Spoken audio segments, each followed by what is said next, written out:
The unification of Igbo is a duty by God, and this shows it all.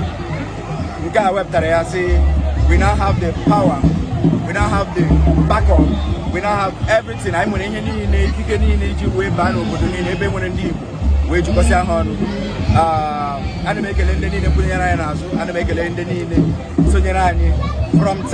from time. And make a lawyer so now I name it. That I will be a member of the SAD cabinet. This has given us more strength to continue what we are doing. So I thank you. All right, thank you.